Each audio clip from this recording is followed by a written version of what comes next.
अजमेर शरीफ में हुई सांप की बारिश। अस्सलामु वालेकुम प्यारे दोस्तों, अजमेर मोअल्ला में हुई सांप की बारिश। और दोस्तों, जब हो गई अजमेर शरीफ में सांप की बारिश, तो फिर क्या हुआ? और जब सांप की बारिश हुई तो उन सांपों ने क्या किया? दोस्तों, एक सनसनीखेज वीडियो आपके सामने रखने जा रहे हैं। उस धरती से जिस धरती के राजा महाराजा गरीब नवाज सरकार हैं। प्यारे दोस्तों, ख्वाजा गरीब नवाज की दरगाह अजमेर मोअल्ला, और उस अजमेर मोअल्ला में जब हुई सांप की बारिश, तो फिर क्या हुआ? दोस्तों, कैसे दिखी ख्वाजा गरीब नवाज की करामत, ये सब आपके सामने रखने जा रहे हैं। कब हुई थी अजमेर में सांप की बारिश और कौन सा दौर था? और जब सांप की बारिश हुई तो फिर क्या हुआ दोस्तों कि गूंज उठा हर तरफ, नारे तकबीर, अल्लाहू अकबर। दोस्तों, इससे पहले कि वीडियो का आगाज करें, आपसे गुजारिश करेंगे, अगर आपने अभी तक हमारे चैनल को सब्सक्राइब नहीं किया है तो अभी सब्सक्राइब करें और साथ लगे घंटे पर भी क्लिक करें, ताकि हमारा आने वाला हर वीडियो सबसे पहले आप तक पहुंच सके। प्यारे दोस्तों, हिंदुस्तान की धरती में जब संजर के सुल्तान संजरी सरकार ख्वाजा गरीब नवाज तशरीफ लाए, तो दोस्तों, सबसे पहले वह जिस जगह पर पहुंचे, वह जगह हिंदुस्तान का वह खित्ता अजमेर मोहल्ला था। और अजमेर मोहल्ला में दोस्तों, जिनकी हुकूमत चल रही थी, जिनकी हुक्मरानी चल रही थी, वह थे पृथ्वीराज चौहान। जब ख्वाजा गरीब नवाज हिंदुस्तान में आने के बाद जब उन्होंने दीन की दावत लोगों को देना शुरू की, तो इस बात की भनक बादशाह को लगी। बादशाह ने ख्वाजा गरीब नवाज को अजमेर से हटाने का फैसला कर लिया। पहले तो जहां ख्वाजा गरीब नवाज बैठे थे, उस जगह पर ख्वाजा गरीब नवाज के बैठने की जगह पर बादशाह के ऊंट बैठते थे। उसका वाकया आप लोगों ने सुना होगा कि कैसे ख्वाजा गरीब नवाज कहकर चले गए। जब बादशाह के सैनिकों ने उन्हें यानी ख्वाजा गरीब नवाज को जबरन वहां से उठने पर मजबूर किया, तो ख्वाजा गरीब नवाज ने कह दिया कि ठीक है, चलते हैं, हम यहां से बैठे हैं राजा के ऊंट और बैठे ही रहें। बहरहाल दोस्तों, ख्वाजा गरीब नवाज तो वहां से निकल गए, लेकिन जब ऊंट बैठे तो फिर ऊंट वहां बैठे ही रहे। जमीन ने इस कदर पकड़ लिया ऊंटों को कि जैसे जमीन ने अपने आप में चिपका लिया हो। जब ख्वाजा गरीब नवाज रहमतुल्लाह अलैह अजमेर मोअल्ला में पहुंचे, उनका मुकाबला शादी देव से भी हुआ। लेकिन जब शादी देव खुद ख्वाजा गरीब नवाज के शरण में आ गया और कलमा पढ़कर मुसलमान बन गया, तो पृथ्वीराज चौहान के अंदर और खलबली तारी हो गई। पृथ्वीराज चौहान यह सोचने लगा कि इस बाबा को तो हमने जिन्नात से भी भिड़ा दिया, लेकिन जिन्नात भी इनको हरा नहीं पाए, मेरे सैनिक भी नहीं हरा पाए, पागल हाथी भी इनका कुछ नहीं बिगाड़ पाया। मुझे तो यह लगता है कि यह बहुत बड़ा जादूगर है और जादू को जादू से ही हराया जा सकता है।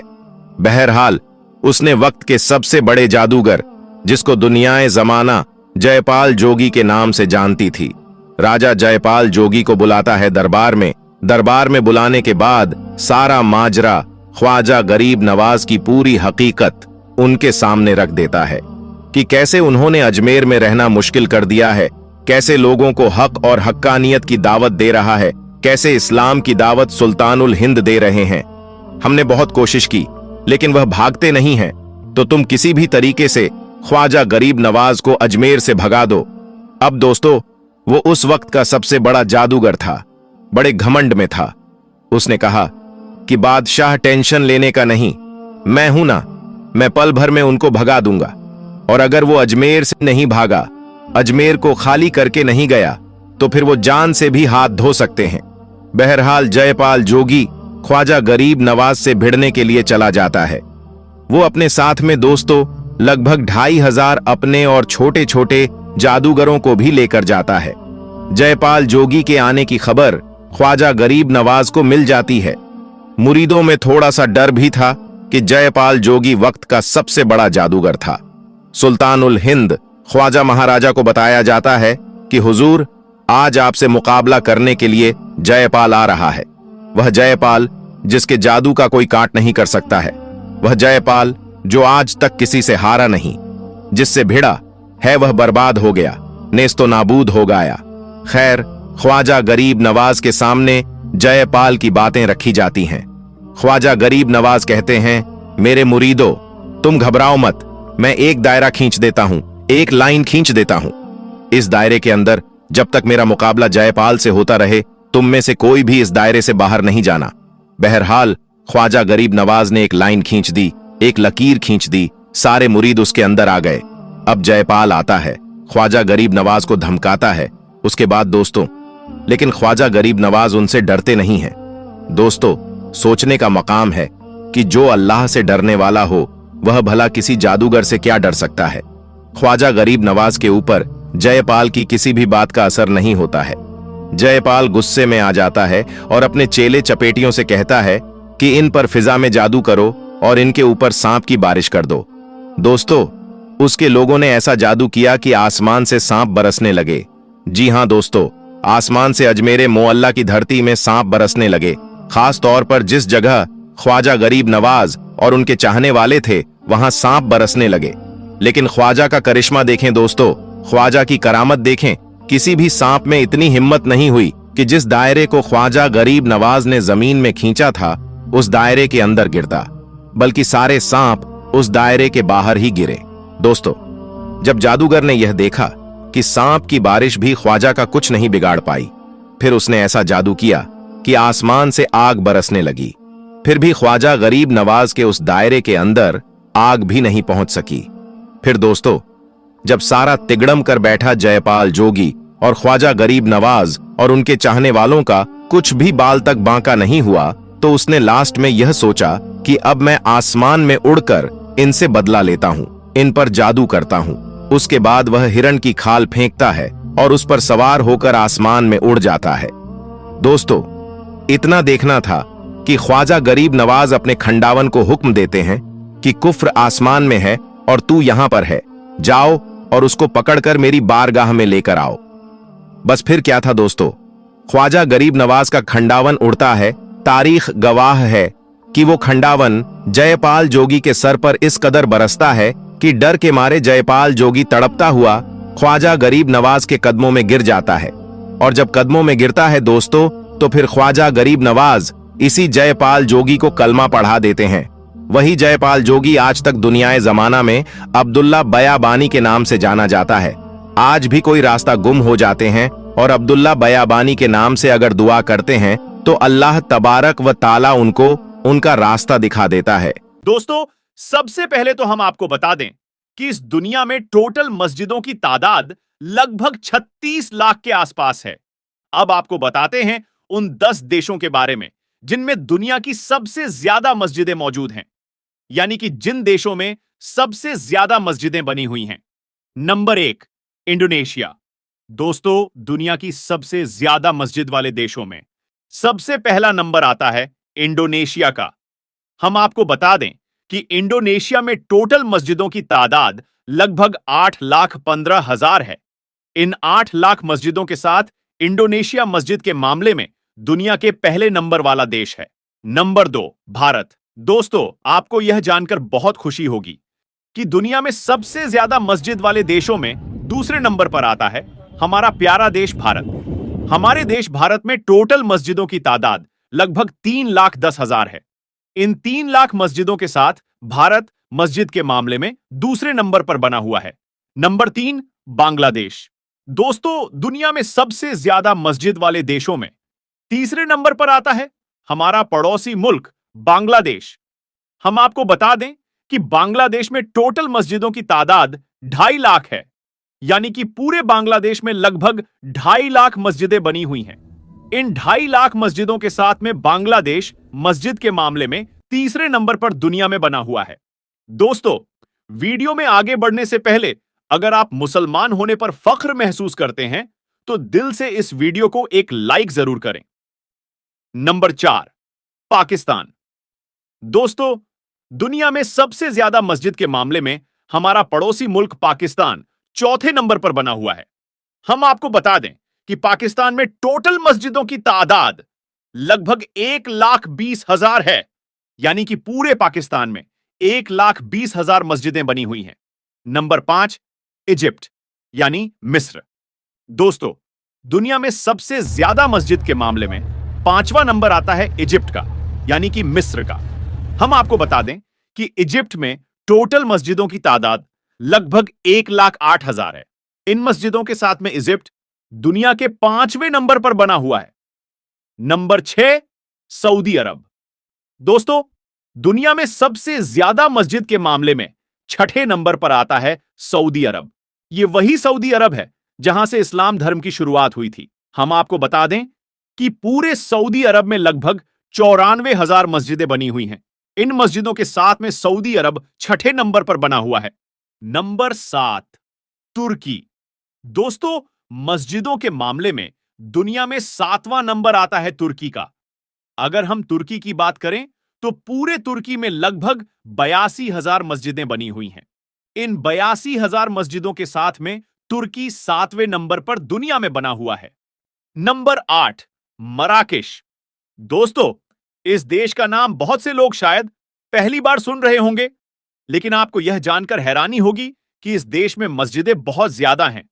अगर मराकेश की बात करें तो हम आपको बता दें कि मराकेश में टोटल मस्जिदों की तादाद लगभग 48,000 है। इन मस्जिदों की तादाद के साथ में मराकेश दुनिया के 8वें नंबर पर बना हुआ है। Number 9, China.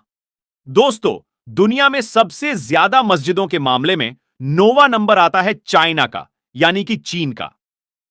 हम आपको बता दें कि पूरे चीन में लगभग 41,000 मस्जिदें बनी हुई हैं। इन मस्जिदों की तादाद के साथ में चाइना अभी 9वें नंबर पर दुनिया में बना हुआ है।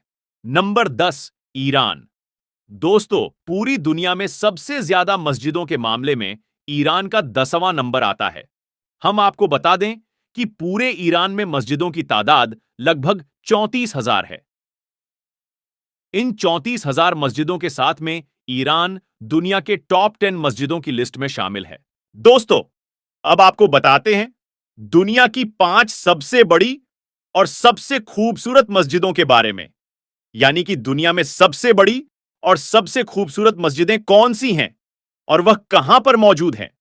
इसलिए अगर आपने अभी तक हमारी इस वीडियो को लाइक नहीं किया है तो अभी लाइक कर दें और कमेंट बॉक्स में सुभान अल्लाह जरूर लिख दें। दोस्तों, दुनिया की सबसे बड़ी और खूबसूरत मस्जिदों की लिस्ट में नंबर 1 पर आती है मस्जिद अल हराम। यह मस्जिद सऊदी अरब के मशहूर शहर मक्का में बनी हुई है। 4 लाख स्क्वायर मीटर में फैली यह मस्जिद निर्माण कला का एक अद्भुत नमूना है। हर साल हज के दौरान 40 लाख से भी ज्यादा मुसलमान इस मस्जिद में एक साथ नमाज अदा करते हैं। इस मस्जिद को पहली बार 622 ईस्वी में तामीर किया गया था। इस मस्जिद में दुनिया के सबसे कीमती पत्थर लगाए गए हैं। और यही नहीं, इस मस्जिद में इस्तेमाल होने वाला साउंड सिस्टम भी दुनिया का सबसे बेहतरीन साउंड सिस्टम है। इस मस्जिद को बनाने में 100 बिलियन से भी ज्यादा का खर्च किया गया है। अगर हम इस लिहाज से देखें तो जितना खर्चा इस मस्जिद को बनाने में हुआ है उसका आज 25% भी अंबानी के पास में नहीं है। नंबर 2, मस्जिद नबवी। दोस्तों, दुनिया की सबसे बड़ी मस्जिदों में दूसरा नाम आता है मस्जिद ए नबी का। यह मस्जिद भी सऊदी अरब के मशहूर शहर मदीना में मौजूद है। इस मस्जिद की बुनियाद खुद अल्लाह के पैगंबर हजरत मोहम्मद सल्लल्लाहु अलैहि वसल्लम ने रखी थी। संगमरमर से बनी यह मस्जिद स्थापित कला का एक बेहतरीन नमूना है। 3,84,000 स्क्वायर मीटर में फैली इस मस्जिद में 10 लाख से भी ज्यादा लोग एक साथ नमाज अदा कर सकते हैं। पूरे सऊदी अरब में पहली बार इलेक्ट्रिक लाइटों का इस्तेमाल इसी मस्जिद में किया गया था। नंबर 3, मस्जिद अली। दोस्तों, दुनिया की तीसरी सबसे बड़ी मस्जिदों में नाम आता है मस्जिद अली का। यह मस्जिद इराक के नसब शहर में बनी हुई है। इस मस्जिद का निर्माण 977 ईस्वी में हुआ था। यह मस्जिद भी इतनी ज्यादा बड़ी है कि इसमें एक साथ 6 लाख से भी ज्यादा लोग नमाज अदा कर सकते हैं। 2,67,000 स्क्वायर मीटर में फैली यह मस्जिद इस्लामी दौर की एक सुनहरी यादगार है। इसके एक बड़े हिस्से को सुल्तान महमूद गजनवी ने बनवाया था। इस मस्जिद के क्षेत्रफल का अंदाजा आप इस बात से लगा सकते हैं कि इस मस्जिद में एक लाइब्रेरी, एक म्यूजियम और 4 बड़े-बड़े सेमिनार हॉल बने हुए हैं। इस मस्जिद की देखरेख में हर साल कई करोड़ रुपए का खर्चा आता है। नंबर 4, मस्जिद इस्तकलाल। दोस्तों, दुनिया की सबसे बड़ी मस्जिदों में चौथा नाम आता है मस्जिद इस्तकलाल का। यह मस्जिद इंडोनेशिया के जकार्ता शहर में बनी हुई है। यह मस्जिद क्षेत्रफल और निर्माण कला के लिहाज से एक शाहकार मानी जाती है। यह मस्जिद इंडोनेशिया की राष्ट्रीय मस्जिद भी है। इसका निर्माण 22 फरवरी 1978 में हुआ था। $7 बिलियन की लागत से बनी इस मस्जिद में एक साथ 2 लाख से भी ज्यादा लोग नमाज पढ़ सकते हैं।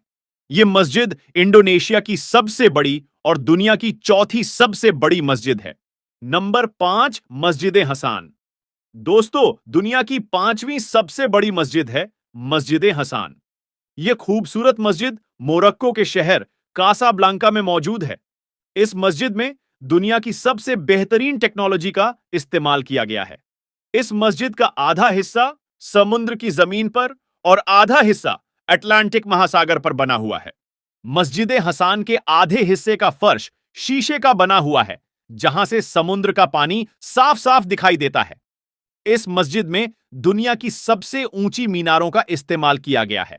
इस मस्जिद की मीनारों पर लगी लेजर लाइटों को 30 किलोमीटर दूर से भी देखा जा सकता है। आपको यह जानकर शायद हैरानी होगी कि इस मस्जिद को बनाने में 35,000 मजदूर हर रोज काम करते थे और इस मस्जिद को बनाने में 15 सालों का वक्त लगा था। तो दोस्तों, यह वह 5 मस्जिदें हैं जो इस दुनिया की सबसे बड़ी और सबसे खूबसूरत मस्जिदें हैं। इसके अलावा भी दुनिया में सैकड़ों मस्जिदें ऐसी हैं जो बहुत बड़ी और बहुत खूबसूरत हैं और उनमें भी एक साथ लाखों लोग नमाज पढ़ सकते हैं। मगर यह 5 मस्जिदें दुनिया की सबसे बड़ी मस्जिदें हैं। अल्लाह के प्यारे नबी हजरत मोहम्मद सल्लल्लाहु अलैहि वसल्लम ने फरमाया कि दुनिया में जो कोई मस्जिद बनाएगा या फिर किसी मस्जिद बनाने में इमदाद करेगा तो अल्लाह ताला ऐसे शख्स के लिए जन्नत में घर तैयार करेगा। दोस्तों, अगर आप भी यह मानते हैं कि अल्लाह तबारक व ताला ने बिस्मिल्लाह शरीफ के अंदर अनगिनत ताकत रखी है, अल्लाह तबारक व ताला ने बिस्मिल्लाह के अंदर ऐसी बरकतें और ऐसी नेमतें रखी हैं जिसको जानकर यकीनन आदमी हैरान हो जाए। और आने वाले और गुजरे जमाने में ऐसा ऐसा बिस्मिल्लाह का करिश्मा हुआ है कि जब लोग सुनते हैं तो हैरानी में पड़ जाते हैं। आज दोस्तों, इसी बिस्मिल्लाह का एक जीता जागता करिश्मा आप तक हम पहुंचाने वाले हैं इस वीडियो। दोस्तों, एक चरवाहा बन गया अल्लाह का वली और बरकत बिस्मिल्लाह की। जी हां दोस्तों, बिस्मिल्लाह की बरकत से एक चरवाहे ने एक ऐसा काम कर डाला दोस्तों, जिसको दुनिया वालों ने देखा और हैरान रह गए। प्यारे दोस्तों, एक चरवाहा जो कि बिल्कुल ही पढ़ा लिखा नहीं था, यानी वो अनपढ़ था, उसका यह मामला था, यानी मामूले जिंदगी उसने यह बना रखा था कि सुबह वह निकलता था, दरिया किनारे जंगल के किनारे जाता था, अपनी बकरियों को लेकर जाता था और वह बकरी चाराया करता था। और इसी तरीके से दोस्तों, उसकी जिंदगी का गुजर बसर इसी बकरी चराने और बकरी में ही हो रहा था। दोस्तों, एक वक्त ऐसा भी आया कि अकाल पड़ गया, सूखा पड़ गया और बकरियों के लिए हरी घास मयस्सर नहीं हो रही थी। दोस्तों, लेकिन जिस जगह पर यह चरवाहा बकरियां चराने जाता था, उसके ठीक बगल में एक नदी हुआ करती थी और नदी के किनारे जंगल था और उस तरफ जंगल में हरी हरी घास थी, जिनको दूर से ही देखा जाता था। लोग दूर से ही देख लेते थे कि नदी के उस पार जंगल है और जंगल में ढेर सारा हरा घास है। वहां तक अगर बकरियां पहुंच जाएं तो वह सिकम शेर होकर वापस लौटें, यानी पेट भर के खा सकती है। लेकिन दोस्तों, मामला यह था कि बीच में एक नदी थी और नदी के उस पार पहाड़ी और जंगल था। बहरहाल दोस्तों, यह चरवाहा जो बकरी चराने जाता था, बकरी चराते हुए यह देखता कि नदी के उस पार, नदी के उस तरफ हरी घास मौजूद है, लेकिन उधर जाएं तो जाएं कैसे, क्योंकि बीच में नदी है। बहरहाल दोस्तों, वह इंसान एक दिन जुम्मे की नमाज पढ़ने के लिए जाता है तो उस मस्जिद में जो इमाम साहब रहते हैं, वह बिस्मिल्लाह शरीफ के ऊपर तकरीर कर रहे होते हैं और बिस्मिल्लाह के ऊपर तकरीर करते हुए वह यह कहते हैं कि बिस्मिल्लाह शरीफ पढ़कर अगर आप किसी भी काम को करोगे, यानी अल्लाह का नाम लेकर और बिस्मिल्लाह पढ़कर आप कुछ भी काम करोगे, तो वह काम आपका सफल हो जाएगा, वह काम मुकम्मल हो जाएगा। बहरहाल दोस्तों, वह बात उस बकरी चराने वाले इंसान को इतना भा गया कि वो वहां से जाता है और जाने के बाद दोस्तों, वह अपनी बकरियों को लेता है और दरिया के किनारे पहुंच जाता है, क्योंकि दोस्तों, उसको पूरा यकीन हो गया था कि इमाम साहब ने जब कहा है कि बिस्मिल्लाह पढ़कर अगर कोई काम किया जाए तो उसमें सफलता मिलती है, इसलिए दोस्तों, उसने बिस्मिल्लाह शरीफ पढ़ी। और अपनी बकरियों समेत वह दरिया में उतर गया। अल्लाह की शान देखें दोस्तों, बिस्मिल्लाह का करिश्मा देखिए कि वह इंसान पानी पर चलता हुआ पार हो गया, दरिया पार कर गया और चलता हुआ नदी के दूसरे किनारे चला गया और अपनी बकरियों को खूब घास खिलाया। दोस्तों, जब उसकी बकरियां शिकम सैर हो गईं, यानी घास चरकर पेट भर गई, तो फिर उसने बिस्मिल्लाह पढ़ी और वापस आ गया। यानी दोस्तों, उस इंसान का यह मामूल बन गया कि वो रोजाना दरिया के किनारे जाता, बिस्मिल्लाह पढ़ता और दरिया पार कर जाता। और अल्लाह की मसलिहत देखिए कि उसको कुछ नहीं होता, बकरी समेत वह दरिया पार हो जाता।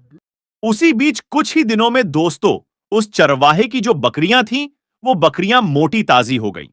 जब इसकी बकरियां मोटी ताजी हो गईं और दूसरे जो बकरियां चराने वाले थे, उन लोगों की बकरियां, चूंकि उनको सूखा घास खाना पड़ रहा था, तो उन लोगों की बकरियां जो थीं, वह सारी दुबली पतली हो गई थी। उन लोगों ने इस चरवाहे की बकरियों को देखा तो काफी हैरान हो गए कि आखिर इसकी बकरी इतना मोटी कैसे हो रही है। ये चरवाहे उस चरवाहे के पास जाते हैं और उससे पूछते हैं कि आखिर तुम्हारी बकरियां क्या खाती हैं जो इतना मोटी ताजी हो रही हैं। दोस्तों, क्योंकि वह भोला भाला इंसान था, उसने कहा कि मैं दरिया के उस पार चला जाता हूं और अपनी बकरियों को भी ले जाता हूं और जाने के बाद चराकर मैं वापस आ जाता हूं। तो ये लोग सारे हैरान हो गए कि आखिर तुम दरिया के उस पार कैसे चले जाते हो, तुम डूबते कैसे नहीं। तो वो चरवाहा उनको बताता है कि इमाम साहब ने यह तकरीर की थी कि बिस्मिल्लाह की बरकत से आप कुछ भी कर सकते हो, और उसी बिस्मिल्लाह को पढ़कर मैं दरिया में कदम रखता हूं और दरिया पार कर लेता हूं।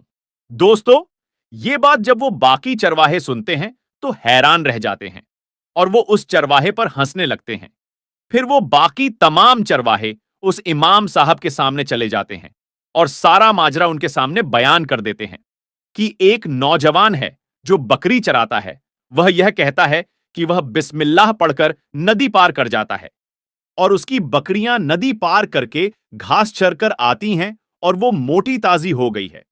इमाम साहब को लगता है कि इन लोगों को अगर मैं खुद से करके नहीं दिखाऊं तो ये लोग बोलेंगे कि इमाम साहब ने खुद बोला था, और इमाम साहब खुद इस पर अमल नहीं करते हैं।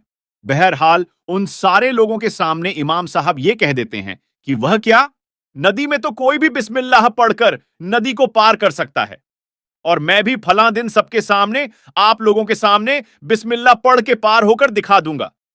दोस्तों, एक दिन ऐसा भी आता है जिस दिन पूरे गांव के लोग नदी के किनारे जमा होते हैं। वह चरवाहा जो बिस्मिल्लाह पढ़कर नदी पार करता था, वह भी अपनी बकरियों के साथ नदी के किनारे पर खड़ा रहता है।